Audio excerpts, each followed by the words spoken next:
পৃথিবীর মুসলমানেরা আনন্দ করবে দুইটা দিবসে, ঈদুল আজহা, ঈদুল ফিতরে। তাও ইসলামের মধ্যে থেকে ইসলাম যে দিবসগুলো দিয়েছে আমরা জানি, এই দিবসগুলোতে আগে ত্যাগ, এরপরে ভোগ। আর বাকি মানুষেরা যে দিবস বানিয়েছে আগে ভোগ এরপরে ত্যাগ। আন্তর্জাতিক সাম্রাজ্যবাদী যারা আছে তারা মুসলমানদের পকেটের টাকা খসিয়ে নেওয়ার জন্য এই সমস্ত নতুন নতুন দিবস আবিষ্কার করেছে।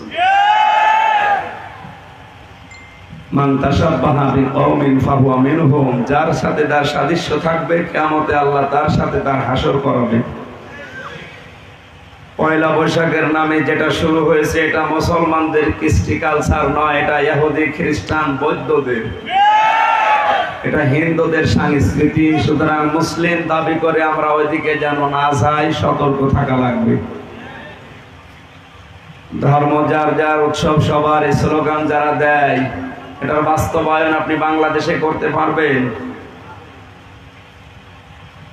এই হোলি খেলা শুরু হয়েছিল কয়েকদিন আগে হিন্দুদের ধর্মীয় অনুষ্ঠান, কত মুসলমান এই অনুষ্ঠানে যোগ দিয়েছে।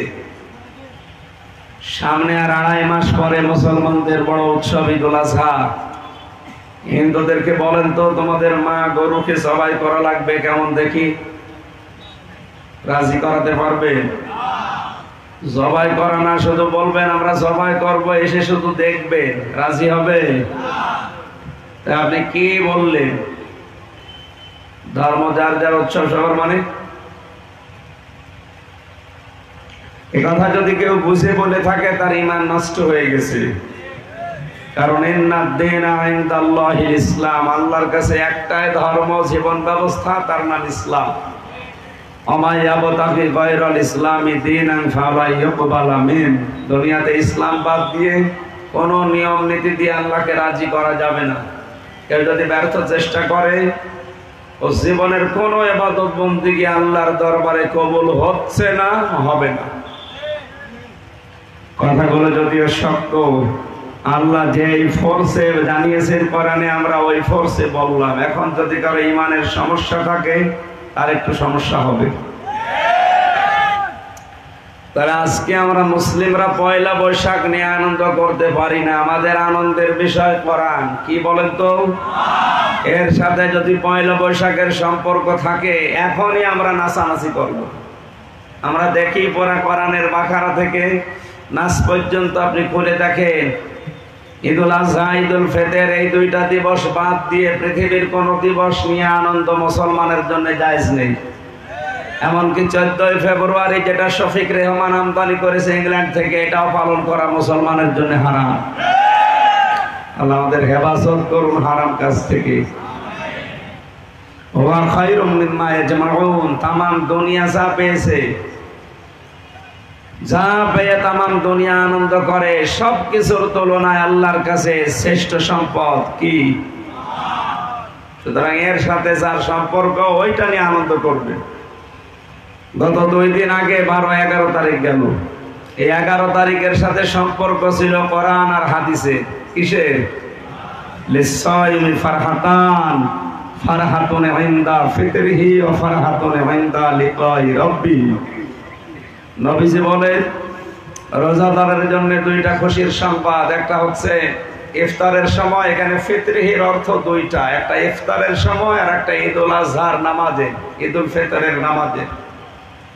ঈদুল ফিতরে নামাজ আদায় করে যখন মানুষ বাড়িতে যায়, আল্লাহর নবী বলেন ওর মা যেন কেবল তাকে প্রসব করেছে, ও একেবারে বেগুনা ব্যক্তির মতো হয়ে যায়।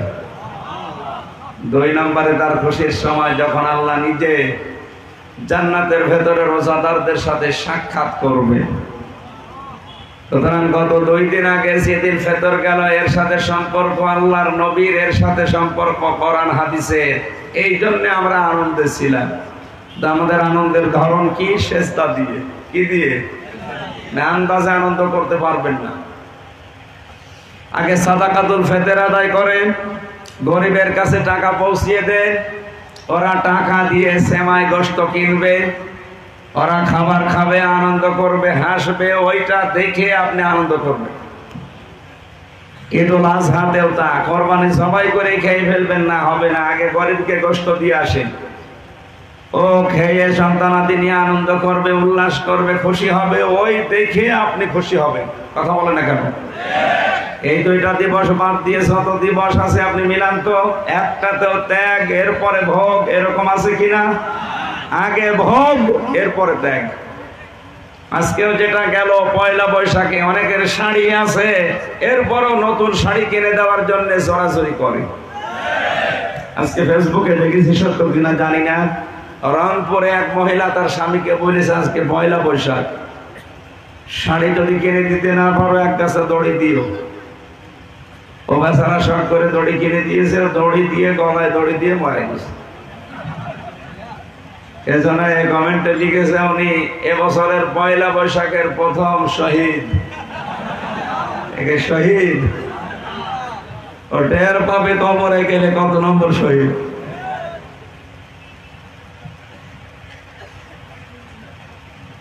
14ই ফেব্রুয়ারিও যারা পালন করে, এখানে শুধু ত্যাগ তারপরে ভোগ না, আগে ভোগ এরপরে ত্যাগ। নতুন জামা নেবে, ফুলের মালা নেবে, থ্রি পিস নেবে, এই নেবে সেই নেবে, শেষে যদি কিছু থাকে দেবে। তার মানে আগে খাবো, আগে নেব, এরপরে দেব, এর সাথে মুসলমানের সম্পর্ক নেই। আগে দেব এরপরে থাকলে খাবো, এইটার নাম মুসলমানের অনুষ্ঠান, তার নামে হতো। বলেন এরা সত্য কথা বলে। আজকের এই ময়দানে সিদ্ধান্ত নেওয়া লাগবে, শুধু ওয়াজ শুনতে আসা না। যতদিন জীবিত আছি কোরআন বাদে কারো কথা শুনতে আমরা রাজি না। সে যাই হোক, ও যদি আকাশ দিয়ে উড়ে এসেও বলে না, আগে কোরআন হাতে নেন, এক একটা শব্দের 8টা 10টা 15 20টা করে অর্থ বের করে তাফসীর আকারে কথা বলেন, আমরা রাজি আছি। বলেন কোরআন বাদ দিয়ে কোন বাবার কাহিনী শোনার জন্য আমরা আর বসে থাকবো না, রাজি আছে? আলহামদুলিল্লাহ। আমান আমিলা বিহি উজিরা, কোরআন দিয়ে যারা আমল করে তাদের পুরস্কার আল্লাহ নিজে দান করবে। এখানে একটা শিক্ষা আছে। প্রশ্ন আসতে পারে, তাহলে হাদিস দেখে আমল করলে, হাসালে আমল দেখে আমল করলে কি সওয়াব পাবো না? নবীজি আল্লাহ পুরস্কার দেবেন না? হ্যাঁ দেবেন, কিন্তু এটা নবীজির মাধ্যমে, রাসূলদের মাধ্যমে, ফেরেশতাদের মাধ্যমে আল্লাহ পুরস্কার হয়তো পৌঁছিয়ে দেবেন।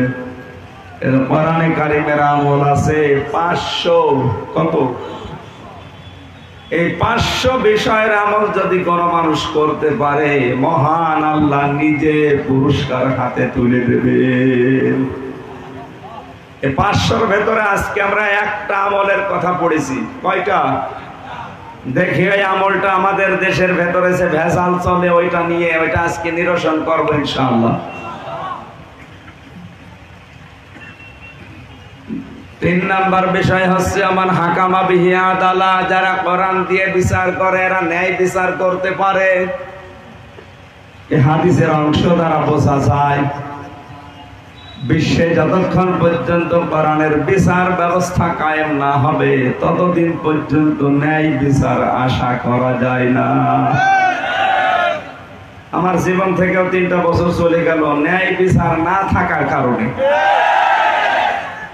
যে মামলা দিয়েছিল সেটা কিচ্ছু জানি না আমি, অথচ 3টা বছর আমার জীবন থেকে নষ্ট হয়ে গেল। এখন আবার মামলার চার্জশিট দিয়েছে, যে মানুষগুলো রায় দেবে, সাক্ষী দেবে, বলেন তো একটা কথাও কি সত্য বলে প্রমাণ করতে পারবে? কারণ বিষয়ে আমি কিছু জানি না, কোরআন আমার সামনে, আল্লাহর কসম বিষয়ে আমি কিচ্ছু জানি না। কি যে নাম দিয়েছে মামলার, আনসার আল কি যেন, সাদা জীবনে নামই শুনি, অথচ কেন্দ্রীয় সদস্য আমারে বানিয়েছে। আমারে যদি দিত ইসলামী আন্দোলনের সদস্য, দিন কায়েমের একামতে দিনের কর্মী, তাও মানাতো, তাও কিছু না কিছু সত্য হইতো। আর এমন এক নাম দিয়েছে, শয়তানও বিশ্বাস করে।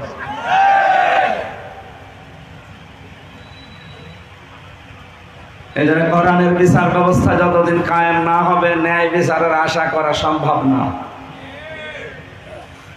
আমি এমন একটা সময় কথা বলছি, আজকের এই দিন আমার কাছে আর একটা নতুন ঈদের দিন মনে হচ্ছে। কারণ এই পৃথিবীর জঘন্যতম মানবতার শত্রু এই ইসরায়েল, এই ইহুদিদের উপরে আজকে ইরানের যে আক্রমণ দেখলাম, এটা যদি সত্যি ওরা শুরু করে, বিশ্বের 57টা মুসলমান রাষ্ট্র এখনই এদের পক্ষে অবস্থান নেওয়া দরকার। এখন সবচাইতে বড় ইমানের দায়িত্ব হয়ে দাঁড়িয়েছে। ছোট্ট ছোট্ট শিশুদের ঈদুল ফিতরে আমরা আনন্দ করলাম, আর ওরা পাথর খেয়ে বোমা খেয়ে দুনিয়া থেকে বিদায় হয়ে গেল। এই কঠিন পরিস্থিতিতে ইরান যে একটু ঘুরে দাঁড়িয়েছে, বিশ্বের 175 কোটি মুসলমানের সবচাইতে বড় ইমানের দাবি নামাজ, রোজা, হজ, যাকাত সবচাইতে বাদ দিয়ে এখন ইরানের পক্ষে অবস্থান নেওয়া, তাদেরকে সাহায্য করা এখন সবচাইতে বড় জিহাদ।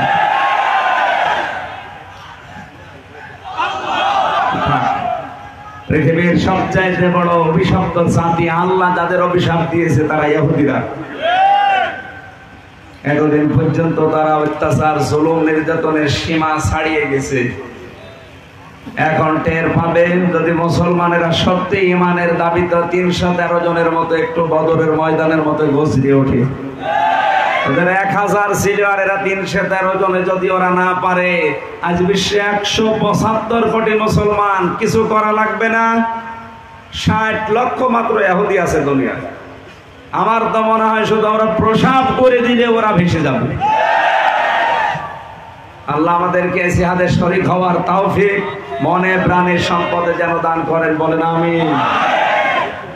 দরুদ আর সালাম পাঠ করছি আমাদের নবী মুহাম্মদুর রাসূলুল্লাহ সাল্লাল্লাহু আলাইহি ওয়াসাল্লামের প্রতি, যার আনিত আদর্শ মানবতার মুক্তির একমাত্র গ্যারান্টি।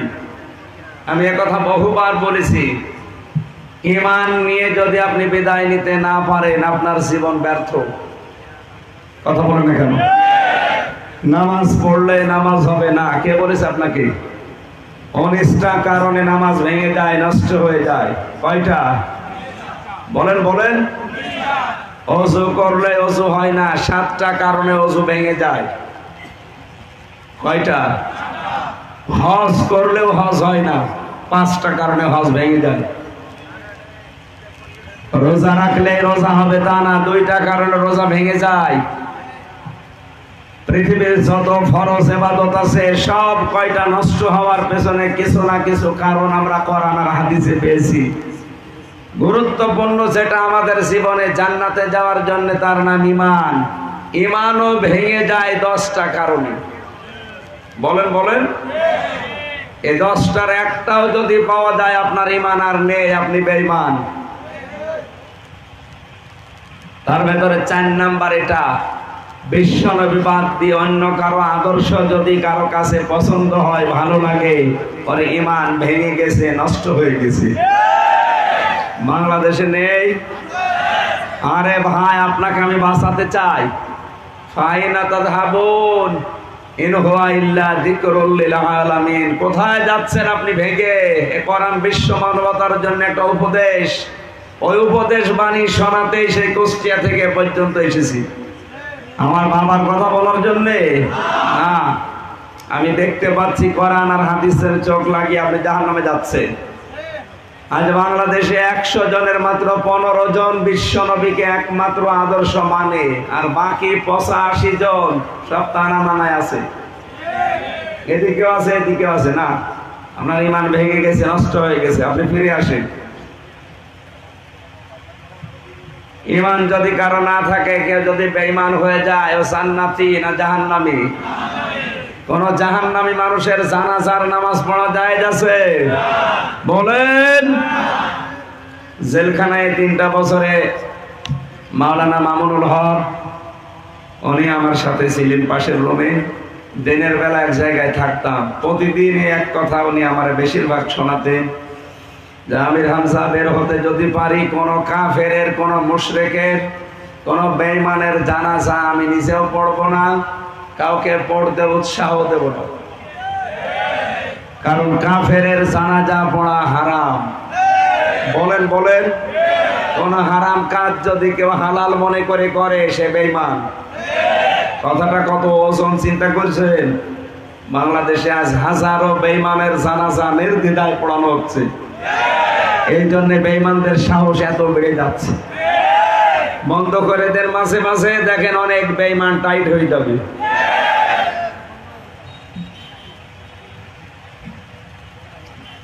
কোরআনে কারীমকে সরাসরি গালি দেয়, আলেমদেরকে সরাসরি গালি দেয়, ওর ঈমান থাকে কি করে?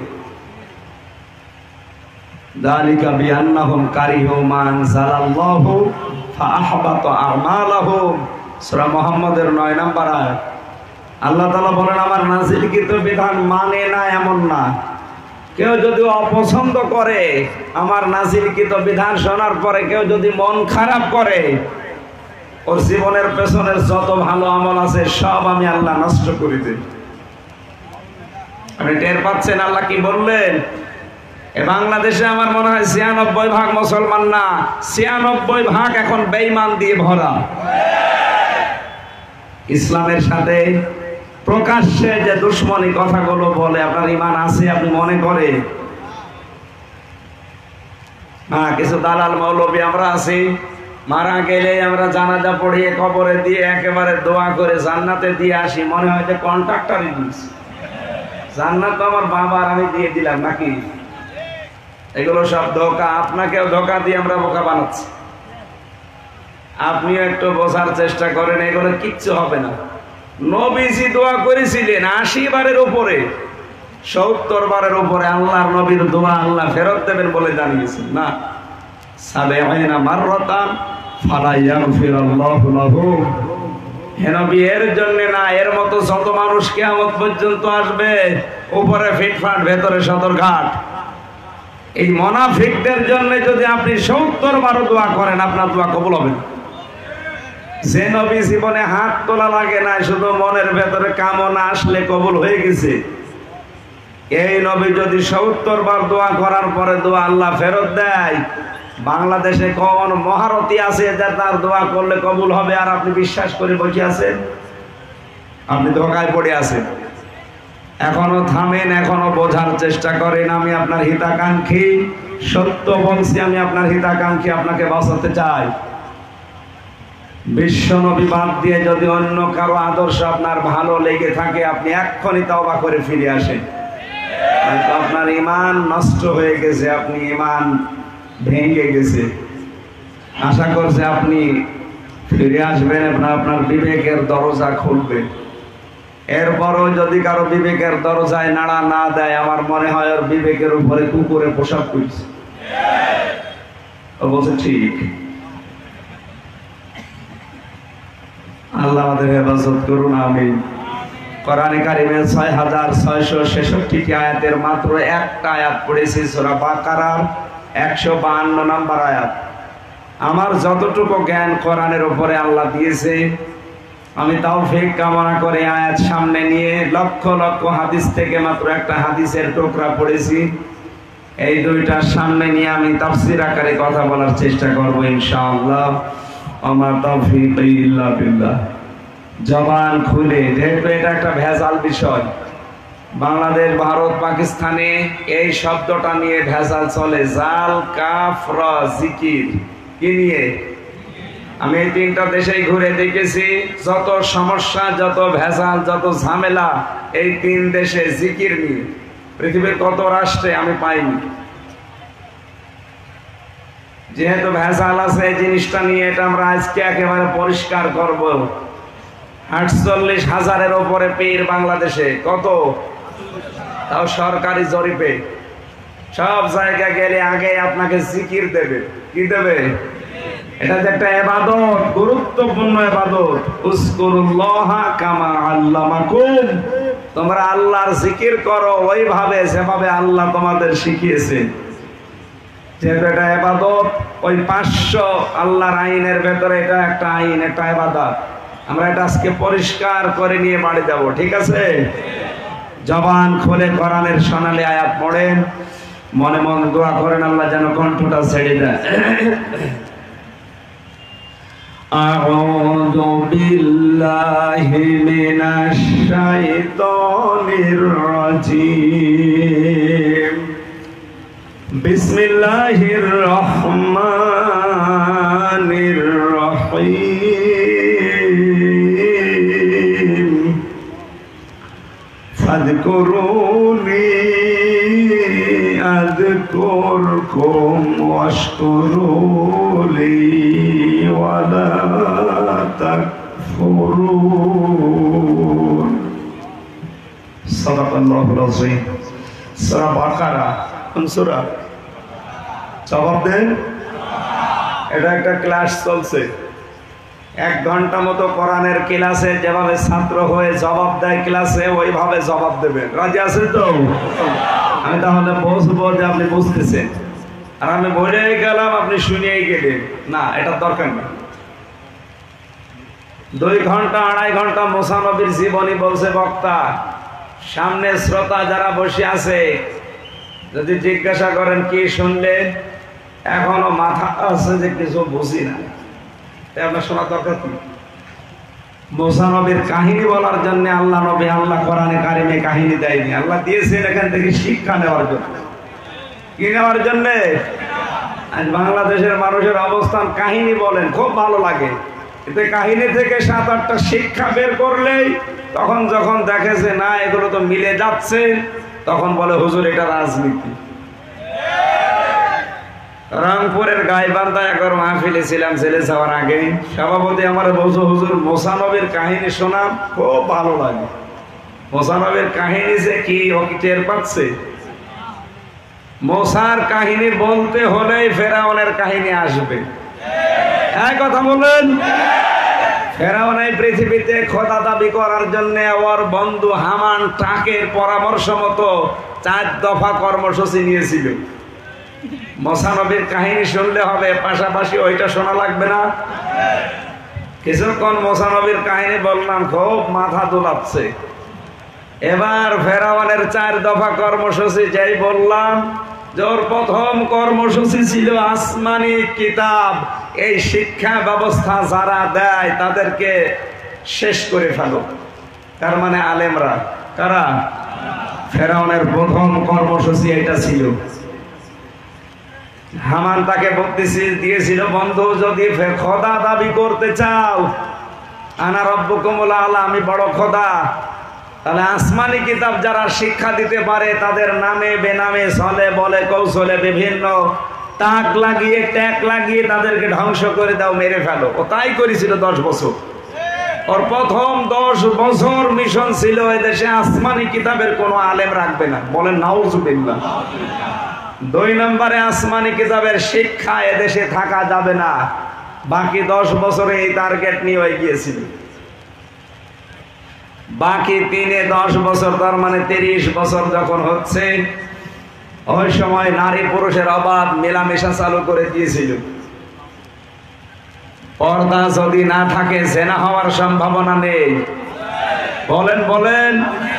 সব জায়গায় নারী পুরুষের চাকরির সুবাদে এক জায়গায় কাজ করছে। মেয়েরা যেখানে সময় দেয় বেশি, মহব্বত তার সাথে বাড়ে বেশি। স্বামীর সাথে সাথে 3 ঘন্টা, আর বসের সাথে থাকে 21 ঘন্টা। শেষ পর্যন্ত অন্যের সন্তান পেটে নিয়ে ঘরে একাধারে 10 বছর যারো সন্তান দিয়ে পুরা মিশর ভরে গিয়েছিল। বাকি যে 10 বছর, এই যে যারো সন্তান একাধারে এই 30 বছরে যা হয়েছিল, এই সন্তানগুলো ও ওর প্রশাসনে কাজে লাগিয়েছিল ওর বিরোধীতে যারা আছে তাদেরকে ধ্বংস করার জন্য। কারণ যারো সন্তান যারা, তাদের সবচাইতে বড় সমস্যা ওরা আসমানি আওয়াজ শুনলে রাগ করে।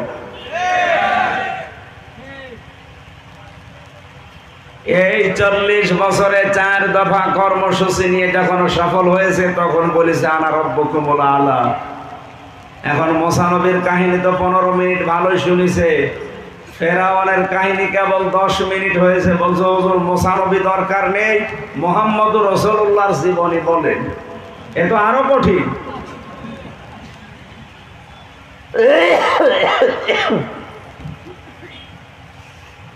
এখানে কাহিনী বর্ণনা করার জন্য আমরা এখানে বসি নাই। আমরা যদি বসে থাকি তাফসীরের ভেতরে যে কাহিনী আছে ওখান থেকে 5টা 7টা 10টা করে আমরা শিক্ষা বের করে আমাদের প্র্যাকটিক্যাল লাইফে মিলাবো ইনশাআল্লাহ।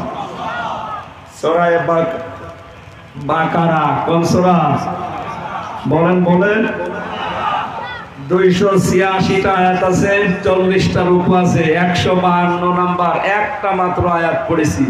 আপনি এবার মিলাবেন যে এক আয়াতে কত কথা আল্লাহ দিয়েছেন। ফায়ে বায়ানি আল্লাহ বায়ান করছে, অতঃপর উযকুরুনি আমাকে স্মরণ করো, আযকুরকুম আমি আল্লাহ তোমাদেরকে স্মরণ করব। আযকুরুকুম বলে ফেলে অনেকে, না আযকুরকুম। আশকুরুলি আমার শুকরিয়া আদায় করো, ওয়ালা তাকফুরুন আমার সাথে নাফরমানি করো না, না শুকরিয়া করো না। শব্দ চারটা, কয়টা? আমার জিকির করো আমি জিকির করব, আমার শুকরিয়া আদায় করো না শুকরি করো না, কয়টা? বলেন বলেন, বোঝা হয়ে গেছে না? হ্যাঁ হয়ে গেছে? তাহলে মোনাজাত করে দিলেন। আপনি বলছেন যে বোঝা হয়ে গেছে। আমার ভাইরা, এখন থেকে যে বর্ণনাগুলো দিচ্ছি এটা ইবনে কাসির আর ফি জিলালিল কোরআন এই দুইটা তাফসীর থেকে পাবেন বেশি। আল্লাহ পাক বলেন ফাদকুরুনি আযকুরকুম আমার স্মরণ করো আমি আল্লাহ তোমাদেরকে স্মরণ করব। তাহলে সবাই মিলে আসেন আল্লাহকে স্মরণ করি। আল্লাহু আল্লাহু আল্লাহু। কি আল্লাহ এবার মনে হয় ফেরেশতাদের নিয়ে আমাদের সম্পর্কে স্মরণ করছে, বান্দাহু বান্দাহু জিকির করছে। জাল কাফ আর র, যদিও 3টি অক্ষরের সমন্বয়ে শব্দটা গঠিত, এত কথা আল্লাহ এর ভেতরে ঢুকিয়ে দিতেছে। আমার তো মনে হয় এই শব্দ নিয়ে যদি তাফসীর আকারে কথা বলা হয় কিয়ামত এসে যাবে, তাও শেষ হবে না। বলেন সুবহানাল্লাহ। পুরা কোরআনে কারীমের ভেতরে এই জিকির শব্দ নিয়ে আমরা যত ভেজাল পাই, যত সমস্যা মানুষকে দেখায়, অন্য কোন শব্দ নিয়ে আমার দৃষ্টিতে এটা এত বেশি ধরা পড়ে নাই। আমি 34টা বিষয় কোরআন থেকে বের করতে পেরেছি। তার ভেতরে জিকির একটা, তাওবা একটা, সাফায়াত একটা, এরকম 34টা আমি পেয়েছি। আজকে একটা বিষয়ে শুধু টাচ দেওয়া হবে। চাঁপাইনবাবগঞ্জ একবার মাহফিলে গিয়েছিলাম 16 সালে, যে দেখে জিকির করতে করতে গাছে উঠে বসে আছে। ডাক দিয়ে বললাম কি হয়েছে? বলে হুজুর জিকিরের ফয়েজে উঠেছে গাছে। জিকিরের ফয়েজে তুমি গাছে ওঠো, মানদার গাছে ওঠো দেখি। কথা বলেন না কেন? আল্লাহর নবী নিজে জিকির করিয়েছেন, সাহাবায়ে কেরাম জিকির করেছেন। রাহিকুল মাকতুব পুরা পড়ে দেখেন তো, পুরা অথেন্টিক কিতাব এটা।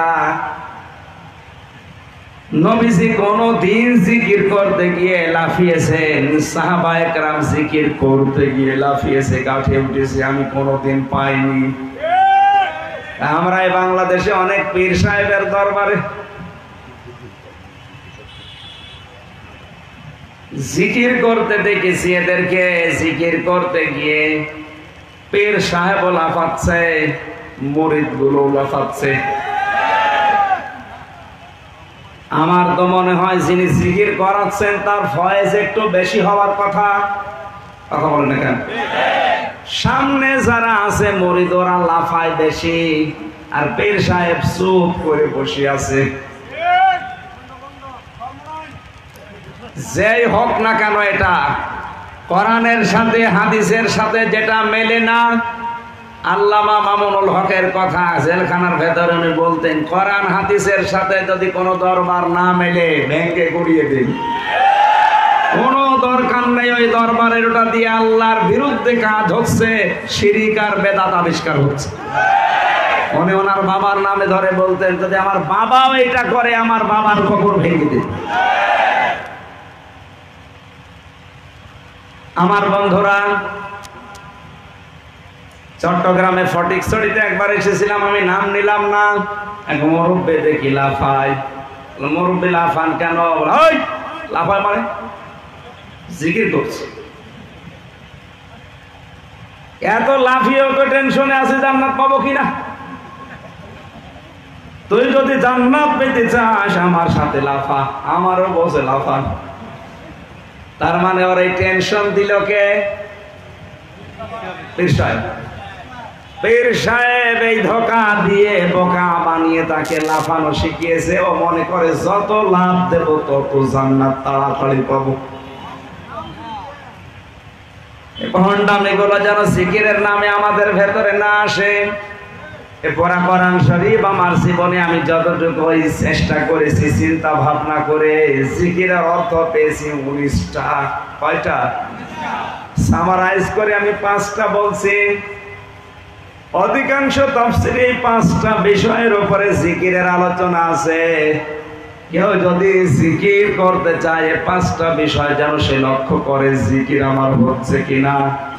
জিকিরের 1 নাম্বার অর্থ হচ্ছে জিকির মানে কোরআন।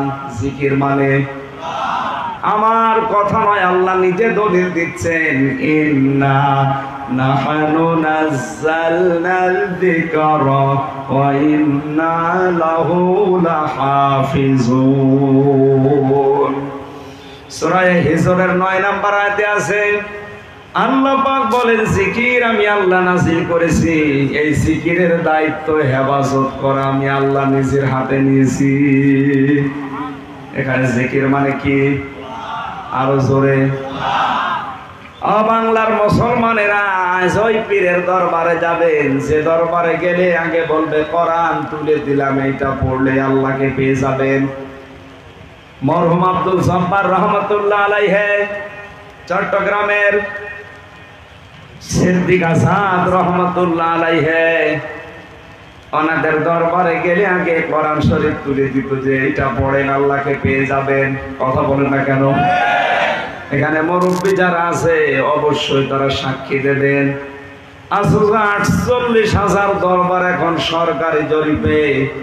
একটা দরবার আপনি দেখান যেখানে গেলে বলে যে কোরআন তুলে দিলাম, এটা পড় আল্লাহকে পেয়ে যাবি। বলেন আমি যাব? নেই। বহু জায়গায় আমি গেছি না পাইনি, গেলেই বলে জিকির করবে, তাও জিকিরের সাইজ মেলে না। এমন জিকির দেয় কলব থাকলেও থাকে, না থাকলেও থাকে। জিকির অর্থ আল্লাহ নিজে জানিয়েছেন কোরআন। সুতরাং যে দরবারে গেলে কোরআন পাওয়া যায়, কোরআন পড়া যায়, কোরআন শেখা যায়, ওই দরবারে আপনি যাবেন, আপনাকে আমি নিষেধ করছি না। মান করাল কোরআনা ফাস্তাযহারাহু ফাহাল্লা হালালাহু ওয়া হারামা হারামাহু আদখালাহুল্লাহুল জান্নাহ। নবীজি বলেন যে ব্যক্তি কোরআন পড়ে আর কোরআনকে ইজহার করার চেষ্টা করে, বাবে ইফআল থেকে এসেছে। এই এদিকে তাকান। এতদিন পর্যন্ত হাদিসের এই ব্যাখ্যাটা আমরা অনেকেই শুনেছি যে ব্যক্তি কোরআন পড়ে, মান করাল কোরআনা ফাস্তাযহারাহু, বাবে ইফআল থেকে আসার কারণে শব্দটার দিকে বাংলা অর্থের দিকে খেয়াল করেন। বাবে ইফআল ইজহার, কোরআনকে যারা প্রকাশ করার জন্য চেষ্টা চালায়। এজহার শব্দের অর্থ আমি 7টা পেয়েছি প্রধানত। এজহার মানে দাঁড় করানো, এজহার মানে প্রকাশ করা, এজহার মানে স্পষ্ট করা, এজহার মানে কায়েম করা। কোরআনকে যারা কায়েম করার জন্য চেষ্টা চালাবে, আল্লাহর নবী এজহার দেওয়ার পরে ফাহাল্লা হালালাহু দিয়েছেন। এই কারণে কোরআন যদি কায়েম না হয় পরিবার, সমাজ, রাষ্ট্রে, তাহলে অনেক হালাল জিনিস আছে, হালাল জানার পরেও মানা যায় না। এ বাংলাদেশের দিকে তাকান, কোরআন আজকারি নেই, এই দেশে স্পষ্ট নেই, দাঁড় অবস্থায় নেই, কায়েম অবস্থায় নেই, কোরআন প্রতিষ্ঠা নেই। এই জন্য অনেক হালাল জিনিস আমরা জানার পরেও মানতে পারছি না, অনেক হারাম জিনিস জানার পরেও ছাড়তে পারছি না। কথা বলুন না কেন? আর জানি আমরা অনেকেই সুদ খাওয়া হারাম, কিন্তু বাস্তবে আমাদের ডাইরেক্ট ইনডাইরেক্ট এটা খেতে বাধ্য করা হচ্ছে, আমরাও বাধ্য হচ্ছি। কারণ যাকাত ভিত্তিক অর্থনীতি যতদিন কায়েম না হবে ততদিন পর্যন্ত দেশে জিবরাইল ফেরেশতা পাস করলো সেও সুদখোর। এটা বিটা মাথায় দিয়ে অনেকে সুন্দর মনে হচ্ছে না, এর ভেতরে সুদ আছে। কারণ ট্রফিটা যে ফ্যাক্টরিতে বানিয়েছে ওই ফ্যাক্টরি ওরা অবশ্যই ব্যাংক থেকে লোন নিয়েছে, এই কথা বলছে না কেন? যাকাত ভিত্তিক অর্থনীতি যতদিন পর্যন্ত এই বাংলাদেশে সরকারিভাবে রাষ্ট্রীয়ভাবে কায়েম না হবে ততদিন এই দেশে বসবাস করে আপনি ডাইরেক্ট ইনডাইরেক্ট সুদ থেকে মুক্ত হতে পারবেন না। ঘুষ খাওয়া হারাম আমরা জানি, কিন্তু এমন এমন জায়গা আছে যেখানে ঘুষ নিতে নিচের অফিসার গুলো বাধ্য হচ্ছে। আমার যে গাড়িটা এই চট্টগ্রাম থেকে কুষ্টিয়া পর্যন্ত যেতে ওর কাগজপত্র ঠিক আছে, ওর রোড পারমিট আছে, ড্রাইভারের ড্রাইভিং লাইসেন্স আছে, সব ওকে। এরপরও এই 550 কিলোমিটার যেতে কমপক্ষে 8 থেকে 9 জায়গায় আল্লাহর ওলিরা গাড়ি দাঁড় করাবে। বলবো হুজুর দোয়া দেন। যদি বলে আমি তো সানাফিল্লাহ বিন আসাদ সাহেবের ওখানে দোয়া দিয়ে আসলাম, না, যে দোয়া নিয়ে এসেছেন ওই দোয়া দেন। শেষে বলেন তো এই জায়গা থেকে পর্যন্ত দোয়া দিতে দিতে আমার যদি 2000 করেও দেওয়া হয় 18-20 হাজার খালি দোয়ায় যাবে। দেবেই কয় টাকা? গাড়িতে এত দূর থেকে নিয়ে আসলে 18-20 হাজার টাকা গাড়িতে চলে যাবে। অথচ সব ওকে।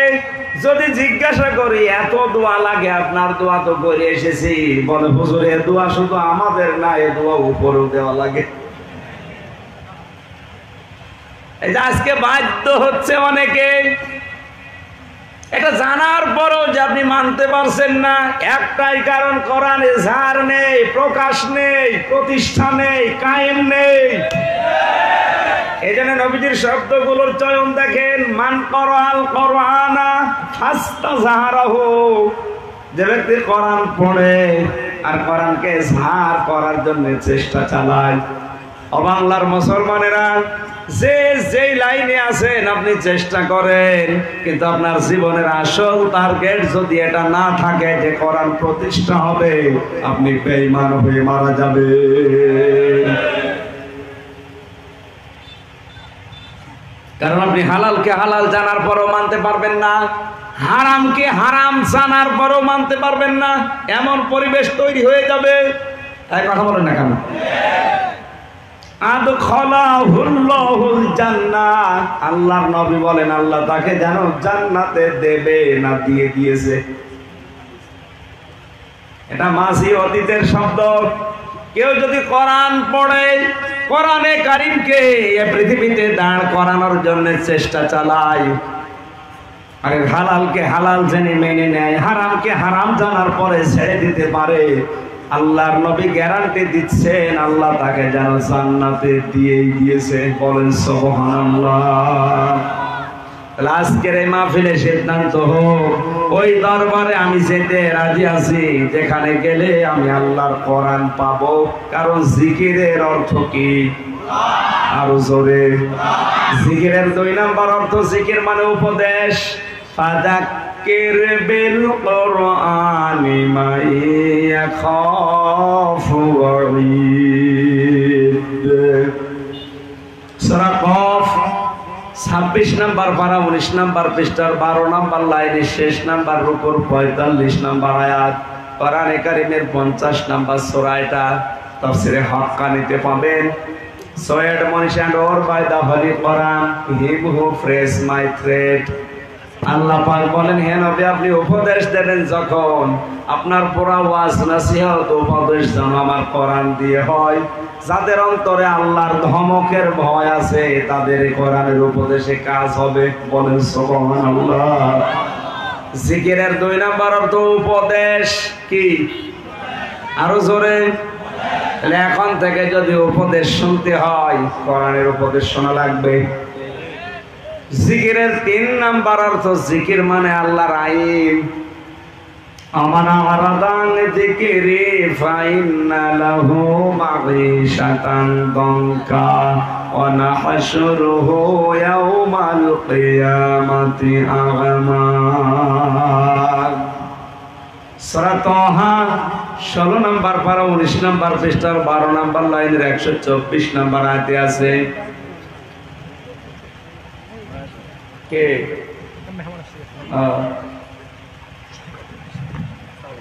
সুবহানাল্লাহ ওয়ালহামদুলিল্লাহ লা ইলাহা ইল্লাল্লাহ সুবহানাল্লাহ আলহামদুলিল্লাহ। এই ভাই, আমি জিকির করতে বলেছি, জবান খুলে বলেন না কেন? সুবহানাল্লাহ আলহামদুলিল্লাহ লা ইলাহা ইল্লাল্লাহ লা ইলাহা ইল্লাল্লাহ মুহাম্মাদুর রাসূলুল্লাহ। আল্লাহ পাক বলেন, আমার এই জিকির থেকে, তার মানে আমার আইন থেকে যারা মুখ ফিরিয়ে নেবে, আমি আল্লাহ ওর জীবনের আয় উন্নতিতে কোনো বরকত দেব না।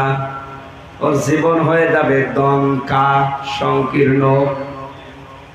বাংলার মুসলমানেরা আল্লাহর বিধান বাদ দিয়ে যদি আপনি উপায় করেন, আল্লাহর আইন বাদ দিয়ে যদি এই পৃথিবীতে কেউ উপায় করে, দেখতে মনে হবে চর্মচোখে যে বহু টাকার, বহু ব্যাংক ব্যালেন্সের, বহু কিছুর মালিক ওই লোকটা হচ্ছে। আল্লাহর কোরআন গ্যারান্টি দিয়েছে, ওর জীবনের বরকত আমি আল্লাহ আয় উন্নতিতে কিছু দেব না, এবং ওই লোকটার জীবন হয়ে যাবে সংকীর্ণ। টাকা পয়সা হয়তো 2 লাইন দিয়ে আসবে, 10 লাইন দিয়ে বের হয়ে যাবে। বলেন নাউজুবিল্লাহ। হারাম ইনকাম যারা করে, এই কান খাড়া করেন, যারা হারাম ইনকাম করে তাদের 2টা ক্ষতি হয়। 1 নম্বরে, যখন থেকে হারাম ইনকাম আরম্ভ করবে, যদি তাওবা না করে, তাহলে ওই দিন থেকে মরণ পর্যন্ত জীবনের কোনো ইবাদত আর কবুল হবে না, বন্ধ। 2 নম্বরে, যে টাকা পয়সা রেখে যাবে ওই টাকাও ভোগ করতে পারবে না। ওর মরণের পরে ওর ছেলে মেয়ে, স্ত্রী, ওর দলের লোক ওইগুলো আরো অবৈধ কাজে ব্যয় করবে, আর ফিলাক্সি লোড হয়ে বিকাশ হয়ে কবরে পাবে। এখন যদি বলেন, হুজুর আমার বিকাশ নাম্বার খোলা নেই, এমনি খুলে যাবে, বিকাশ খোলা লাগবে না। কারণ আপনি যে বিকাশ খুলে রেখে এসেছিলেন, আপনার অবৈধ টাকা দিয়ে আপনার সন্তান এই পয়লা বৈশাখে এমন এমন কাজের আঞ্জাম দেবে যেটা করলে সেনার গুনাহ হয়। কথা বলেন না কেন? গানের কনসার্টে যাবে, যেখানে গেলে অ্যাক্সিডেন্ট হয়। কি অ্যাক্সিডেন্ট বোঝেন?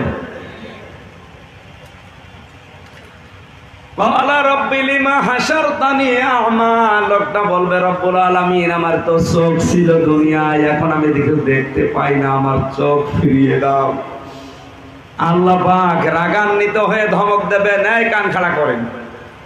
আল্লাহ রাগান্বিত হয়ে ধমক দেবেন, মনে করেন আপনার জীবনে এটা শুরু হয়ে গেছে। কাযালিকা তাতকা আয়াতুনা ফানাসিতাহা ওয়া কাযালিকাল ইয়াউমা তুনসা।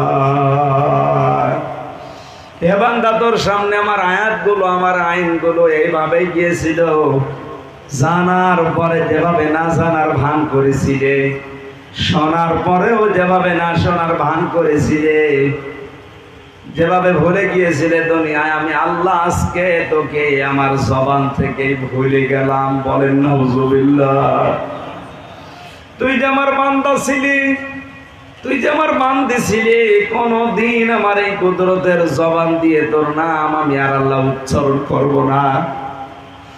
আর চট্টগ্রামবাসী, আপনি নিজের দিকে তাকিয়ে আবার ভাবেন, আল্লাহর আইন বাদ দিয়ে দুনিয়ার জীবন যেভাবে আমরা কাটাচ্ছি, এখনই যদি মারা যায়, মহান আল্লাহ যদি ধমক দিয়ে আমাকেই বলে, হামজা তুই যে আমার বান্দা বান্দি, জীবনে আর কোনোদিন তোর নাম আমি আর উচ্চারণ করব না, যা।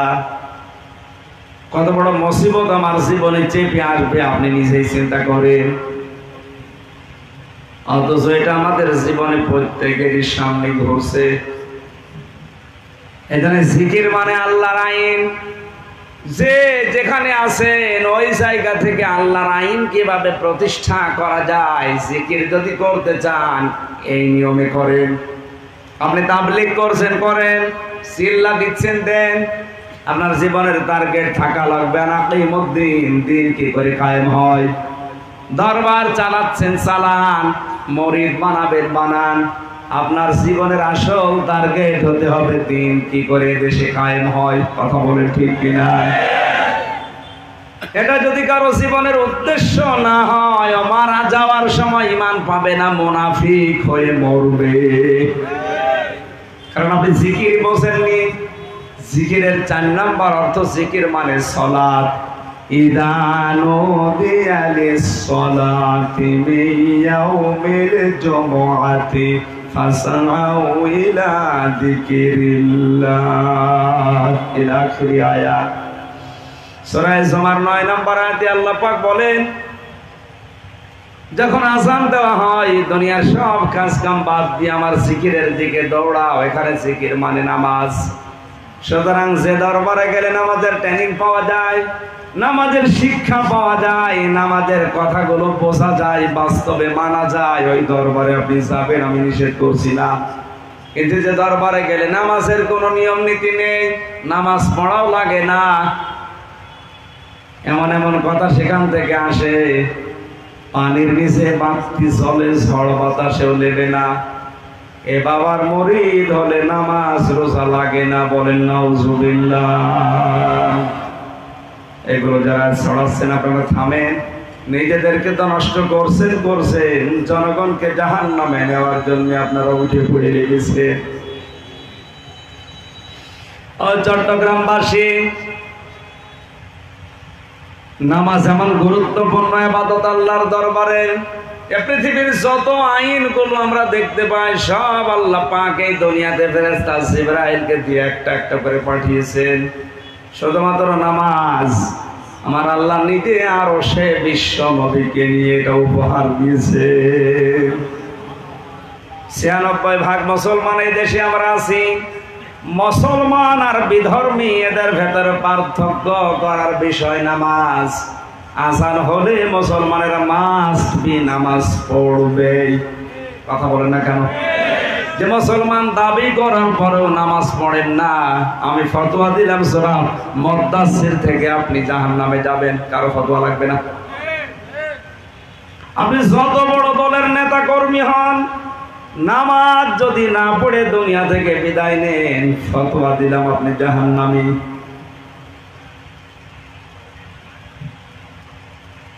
হযরত মুসা আলাইহিস সালামের জামানায় আল্লাহ রাব্বুল আলামিন তাকে ডাক দিলেন, মুসা তোমার সাথে জান্নাতে থাকবে একজন কামার, যে লোহা পিটিয়ে সোজা করে।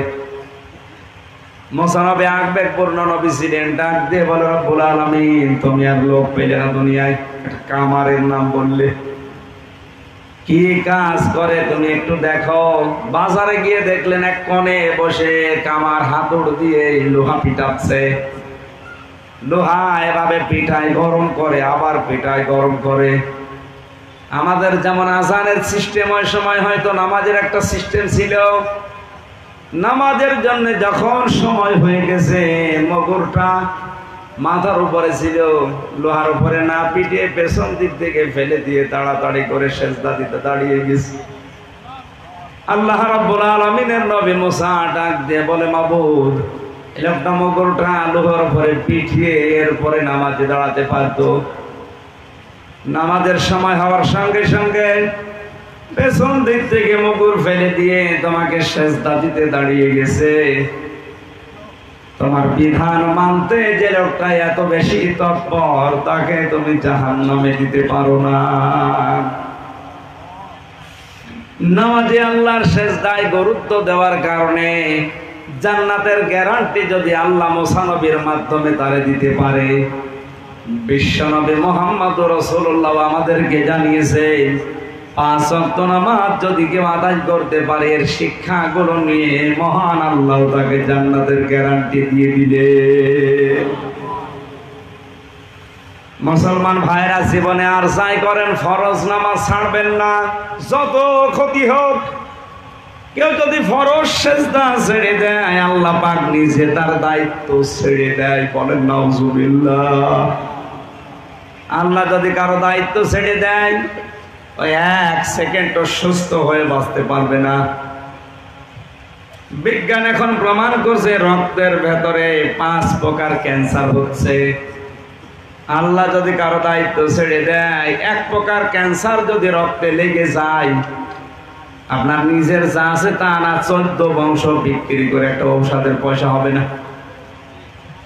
আমি তামিলনাড়ুতে ছিলাম 1 মাস 23 দিন, ওখানে অবস্থান করে কয়েকটা জিনিস আমার নজরে এসেছে।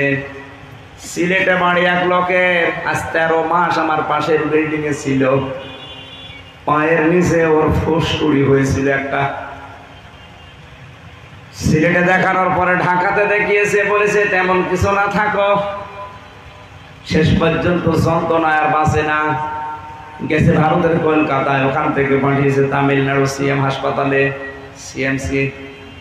ওখানে 13 মাস থাকার পরে ডাক্তারেরা পরীক্ষা করে কয়েকদিন, তখন ছিলাম আমি, তার কয়েকদিন আগে রিপোর্ট দিয়েছে যে আপনার রক্তের ভেতরে 5 প্রকার ক্যান্সার হয়, তার ভেতরে এটা একটা। আপনার 3-4 মাসে বেশি বাঁচবেন না। অথচ ওই সময় তার কোটি টাকার উপরে খরচ অলরেডি হয়ে গেছে। কিছুই না, শুধু একটা ফুসকুড়ি থেকে যদি এই হয়, আল্লাহ যদি কারো দায়িত্ব ছেড়ে দেয়, তার 1 সেকেন্ড সুস্থ হয়ে বাঁচা সম্ভব না। মাঝে মাঝে একা থাকলে আমার মনে হয়, এই যে আল্লাহ মাহুল পায়া আনে আয়াতটা যখন গবেষণা করেছি, আমি বিজ্ঞানের সাথে মিলিয়েছি। তাফসিরে আধুনিক যেগুলো তাফসির পাওয়া যায় আমি মিলিয়ে দেখলাম, বিজ্ঞান এখন জানিয়েছে কয়েক ইঞ্চি জায়গা, এখান থেকে এক একটা কথা বের হতে 27টা ধাক্কা লাগার পরে একটা কথা তৈরি হয়। আল্লাহ যে মানুষকে বানিয়েছেন আর কথা বলা শিখিয়েছেন, এটা আল্লাহর বিশেষ দয়া। অথচ এই কথাটা তৈরি করতে 27টা ধাক্কা লাগার পরে একটা কথা তৈরি হচ্ছে। কোরআন আর হাদিসের তাফসিরে আমি পড়েছি, নবী জানিয়েছেন এক একটি জায়গায় একজন করে ফেরেশতা বসে আছে। এই 27টা ধাক্কা লাগার জন্য 27টা ফেরেশতা একজনের কাছে আরেকজন পৌঁছিয়ে দিচ্ছে। এরপরে আমার মুখ দিয়ে একটা কথা বের হয়। আল্লাহ যদি সত্যি দায়িত্ব ছেড়ে দেয়, আপনার কথা এখনই বন্ধ হয়ে যাবে, আপনার রক্তের ভেতরে ক্যান্সার লেগে যাবে, ঘুম যদি বন্ধ হয়ে যায়। গতকালকে থেকে আমার পরীক্ষায় আমার প্রসাব বন্ধ ছিল। আমি ডাক্তারের কাছে পরামর্শ নিয়ে জানতে পারলাম প্রসাব চালু হতে পারে শুধু একটা দিন, বেশি না, 18 ঘন্টা মতো। 18 ঘন্টা প্রসাব হয় না। আমার কি হয়েছে জানি না, পরীক্ষা করে ডাক্তার আমারে বলেছে 12,500 টাকা এখনই খরচ হবে, প্রসাব আমি আপনাকে করিয়ে দিতে পারবো। অথচ কিছুই না। টের পাচ্ছে, আপনাকে টাইট করতে আল্লাহর কিছু লাগবে না, শুধু ঘুম বন্ধ করে দেবে।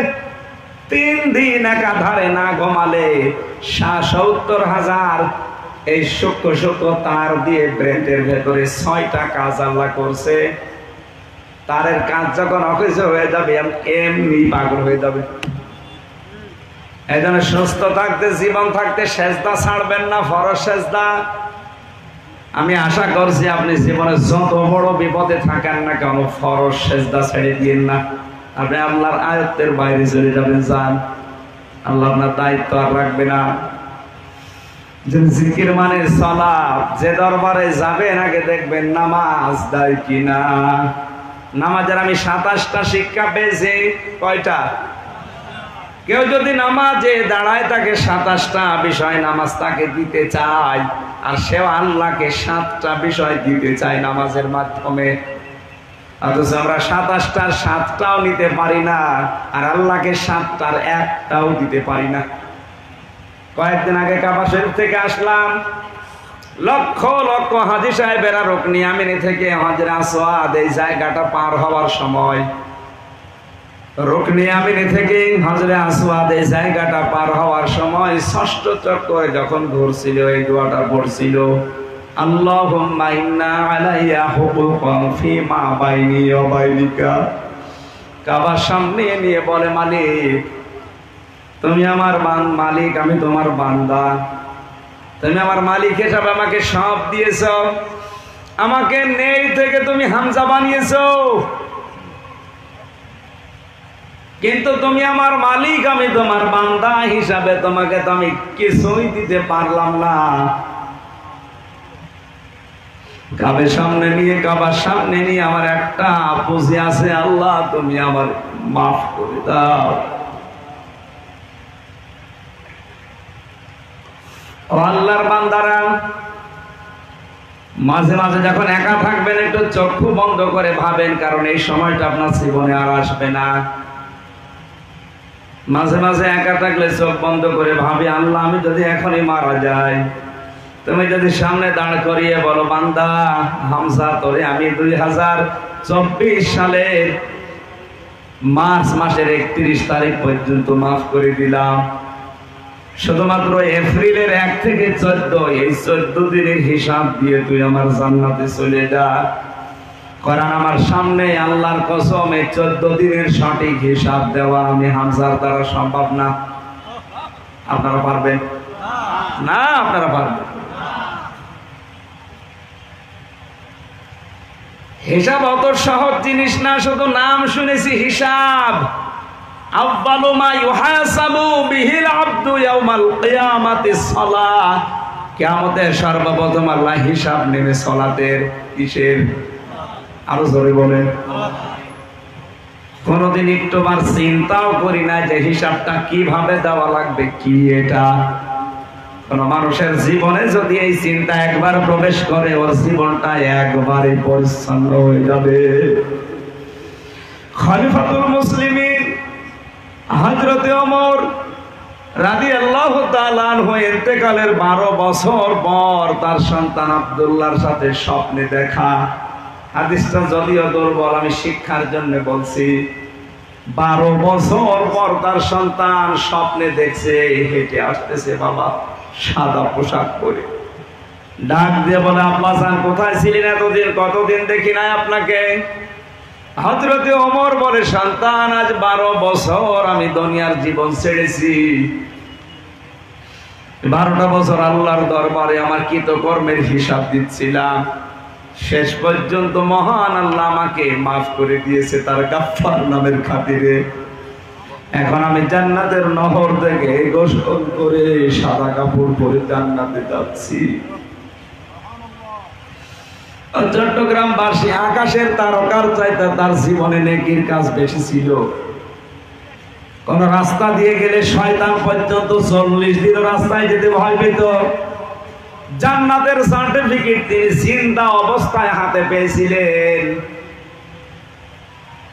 নবীজি বলেন, আমার পরে নবী আসবে না, রাসূল আসবে না। যদি নবী আল্লাহ কাউকে বানায়, ওমর আল্লাহর নবী হয়ে যাবে। এত বড় কথা কারো পক্ষে আল্লাহ নবী বলেননি। এই দরজার মানুষ যদি 12 বছর লাগে, তারপর আল্লাহ তাকে নিজ গুণে মাফ করে দিয়েছে। আমাদের জীবনের হিসাবে কত বছর লাগবে আপনি এবার মিলান। না, হচ্ছে না। আমি আমার জীবন সম্পর্কে খুব চিন্তা ভাবনায় আছি। আল্লাহ পাক যদি আমাকে মাফ না করে কিয়ামতে বলে, যা তোরে আমি মাফ করলাম না, জাহান্নামে দিয়ে দিলাম। আমার 33 বছর বয়স, 33 বছর না, 1033 বছর দুনিয়ায় বেঁচে থেকে আমার কোনো লাভ। এই উপলব্ধিটা যেন আমাদের আসে। জিকিরের পঞ্চম অর্থ হচ্ছে, জিকির মানে স্মরণ করা। যে আয়াতে আল্লাহ তাআলা ঘোষণা দিয়েছেন এইটাই, ফাযকুরুনি আযকুরকুম। আমি আল্লাহর স্মরণ করো, আমি আল্লাহও তোমাদেরকে স্মরণ করব। এই পৃথিবীর ময়দানে আমরা এই স্মরণ শব্দটা দিয়ে হাদিসের ভেতরে ব্যাখ্যায় দেখেছি নবীরা পৃথিবীতে স্মরণ করেছেন যেখানে আল্লাহকে পেয়েছেন সেখানে। হযরত ইব্রাহিম নবী স্মরণ করেছিলেন আগুনের ভেতরে, আল্লাহকে পেয়েছেন না পাননি? মুসা নবী স্মরণ করিয়েছিলেন ওই যে লোহিত সাগরের কাছে, আমার আল্লাহকে পেয়েছেন না পাননি? ইউসুফ নবী স্মরণ করেছিলেন জুলাইখার ঘরে, পেয়েছেন না পাননি? এতক্ষণ তো জিকিরের কোরআনের অর্থ বলেছে, এবার হাদিসের অর্থ আছে 48টা। আপনারা আমরা 12টা পর্যন্ত সময় দিয়েছেন। তাফসীর আকারে কথা বলতে গেলে এই জন্য সময় লাগে বেশি। আর আমার আজকে কণ্ঠটা ব্যথা করছে, মানে কথা বললে কাশি হচ্ছে আর কণ্ঠ ব্যথা বসে যাচ্ছে। আমার মনে হয় 12টার পরে কথা বলা ঠিক না, কারণ 12টা মানে তাহাজ্জুদের সময় চলে এসেছে। অনেক গুরুত্বপূর্ণ ব্যস্ত মানুষ আছে রাষ্ট্রের দায়িত্বে, যারা এরা সকালবেলায় কর্মজীবনে যাবে, আবেগে চলা ঠিক না। আগামীতে কোনো জায়গায় যদি আসেন আর একটু আগে তুলবেন। আমি 9টায় উঠে 11টায় শেষ করে দিই, আজকে একটু বেশি দেরি হয়ে গেছে। আগামীতে কোনো জায়গায় আসলে, গতকালকে এম এ মোতালেব সাহেবের মাহফিল আছে গত 19 তারিখে ওনার বাড়িতে, এই থানায় বাড়ি না ওনার,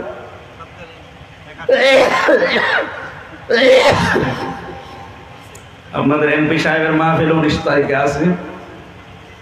ওখানে 9টা থেকে 12টা পর্যন্ত সময় দেওয়ার কথা জানিয়েছে, আমরা কথা বলবো ইনশাআল্লাহ। আমি এই আয়াত শেষ করতে গেলে সারা রাত লাগবে। আমি তাফসীর আকারে ছাড়া কথা বলতেও পারি না, কিচ্ছা কাহিনী আমি জানিও না, ওসাদা বলিও না। তাফসীর আকারে কথা বলছিলাম, যতটুকু বলেছি কোরআন দিয়ে হাদিস দিয়ে বলতে পারলাম না। আগামীতে আসতে চেষ্টা করবো ইনশাআল্লাহ। আসসালামু আলাইকুম ওয়া রাহমাতুল্লাহ। আমরা মোনাজাতের মাধ্যমে শেষ করব, আপনারা বসেন। যিনি আছেন আমাদের প্রধান অতিথি এসেছে,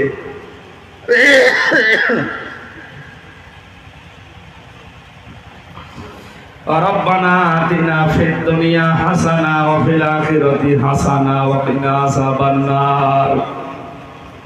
মাথা নিচু করেন, চক্ষু বন্ধ করেন। রমজান শেষ হয়ে গেল, শাওয়ালে আছি আমরা। নিজের জীবনে সওয়াল করি, প্রশ্ন করি, আসলে আমরা রমজানে কি করেছি, কি পাবো, সেই প্রশ্নটা করি। আজকে মুসাফির অবস্থায় আছি, মাজলুম অবস্থায় আছি, অসুস্থ অবস্থায় আছি। দোয়া করছি প্রাণ খুলে তাহাজ্জুদের সময়। মাথা নিচু করেন, চক্ষু বন্ধ করেন। রব্বানা যালামনা আনফুসানা ওয়া ইল্লাম তাগফির লানা ওয়া তারহামনা লানাকুনান্না মিনাল খাসিরিন। রব্বুল আলামিন, তোমার কুদরতের নজর চট্টগ্রাম জেলার বাঁশখালী লোহাগাড়া এলাকার দিকে একটু নিক্ষেপ করো। রাত 12টা পার হয়ে গেছে। তাহাজ্জুদের সময়ে মরহুম সিদ্দিক আহমেদ আজাদ রহমতুল্লাহ আলাইহির রূহের মাগফিরাত কামনায় আজকের এই মাহফিলে হাজারো বান্দা বান্দি আমরা ভিক্ষুকের মতো, কাঙ্গালের মতো, ফকিরের মতো হাত তুলেছি। দুনিয়ায় কারো কাছে এভাবে আমরা কাকতি মিনতি করি না। জীবনের অপরাধগুলো মাথায় নিয়ে তাহাজ্জুদের এই সময় যারা হাত বাড়িয়েছি, আমাদের একেবারে খালি হাতে ফেরত দিও না। যত গুনাহ করিয়াছি গোপনে,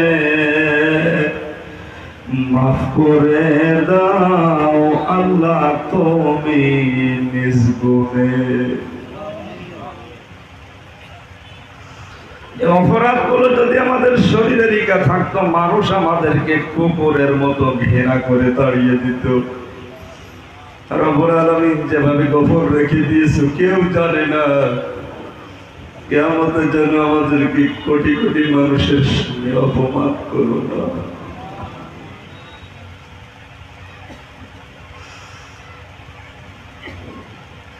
জীবনে একা একা থাকলেই মনে হয় তুমি যদি বলো হামজা তোরে আমি মাফ করে দিলাম সব, শুধু এই এপ্রিল মাসের 14 তারিখের হিসাবটা দিয়ে যাবে। আমার তো 14 দিনের হিসাবও দেওয়া সম্ভব না। তুমি দয়া করে আমার হিসাবটা আল্লাহ তুমি সহজ করে দাও। তুমি আমার হিসাবে নিও না, আমাদেরকে বিনা হিসাবে মাফ করে দাও। চট্টগ্রামের সিংহ পুরুষ মরহুম সিদ্দিক আহমেদ আজাদ, আল্লাহ তার কবরটা তুমি জান্নাতুল ফেরদাউস বানিয়ে দাও। তার জীবনের ভালো ভালো কাজগুলো কবুল করো। মানুষ হিসাবে যদি অন্যায় কিছু করে আল্লাহ তুমি নিজ করে ক্ষমা করে দাও। তার সন্তান আদি যেগুলো দুনিয়ায় আছে সহি সালামতে রাখো। মাহফিলের সম্মানিত সভাপতি জনাব মাওলানা ফানাফিল্লাহ বিন আজাদ ভাই, আল্লাহ তার সন্তান মেহেরবানি করে তাকে তুমি দ্বীনের দায়ী হিসাবে মঞ্জুর করো। মাহফিলের প্রধান অতিথি জনাবে মোতালেব, আমাদের মাননীয় এমপি, তার জীবনের ভালো কাজগুলো কবুল করো। তার মা বাবাকে মাফ করে দাও। আমাদের এমপি সাহেবকে কবুল করে নাও। এখানে যাদের আসার কথা ছিল আজকে চট্টগ্রামের আন্দরকিল্লা মসজিদের সম্মানিত খতিব আওলাদ রাসূল, আল্লাহ তাকে তুমি ক্ষমা করো, মাফ করো, তার জীবনের ভালো কাজ মঞ্জুর করো। বড় ভাই আল্লামা তারেক মনোয়ারের আসার কথা ছিল, তাকেও তুমি কবুল করে নাও। যত আলেম এই মাহফিলে এসেছে আল্লাহ প্রত্যেকটি আলেমকে হযরতে ওমরের মতো বানিয়ে দাও। আমার আগে যিনি কথা বলছিলেন এলাকার সন্তান, আল্লাহ যে দায়িত্বে আছে সততার সাথে পালন করার তৌফিক দাও। এলাকায় মাটির নিচে যত মানুষ ঘুমিয়ে আছে কোরআনের ইজ্জতে আজকের কবরগুলো সব জান্নাত বানিয়ে দাও। সম্মানিত মা বোনেদেরকে ফাতেমার মতো আয়েশার মতো বানিয়ে দাও। আমাদেরকে তুমি রোগ শোক থেকে বাঁচাও। আল্লাহ জেলখানায় 3টা বছর আমার জীবন থেকে নষ্ট হয়ে গেল। প্রতিদিনের আমার তাহাজ্জুদের দোয়া ছিল, বাইরে যদি যেতে পারি আল্লাহ তোমার বান্দাদেরকে সহজ সরল ভাষায় অল্প সময়ে কোরআনের কথাগুলো বলার তৌফিক দিও। এই তৌফিক তুমি আমার ভিক্ষা দাও, আমার ভিক্ষা দাও। আমার কণ্ঠটা তুমি ছেড়ে দাও। আল্লাহ তাআলা আমার শরীরকে তুমি সুস্থ রাখো। আমার মা বাবাকে মাফ করে দাও। আমার স্ত্রীর সন্তানকে তুমি আয়েশা খাদিজার মতো বানিয়ে দাও। আগামীতে এই অনুষ্ঠানটা কোরআনের প্রসারের জন্য আরো বিশাল আকারে মঞ্জুর করে নাও। কখন কার মরণ চলে আসে জানি না। যারা দেশের দায়িত্বে আছে সততার সাথে পালন করার তৌফিক দাও। এদেরকে হযরতে ওমরের মতো বানিয়ে দাও। আমাদের প্রধানমন্ত্রী শেখ হাসিনা থেকে শুরু করে যত মানুষ দেশের দায়িত্ব পালন করছে আল্লাহ তাআলা কোরআন এবং হাদিস দিয়ে দেশটা পরিচালনা করার তৌফিক তাদেরকে দান করো।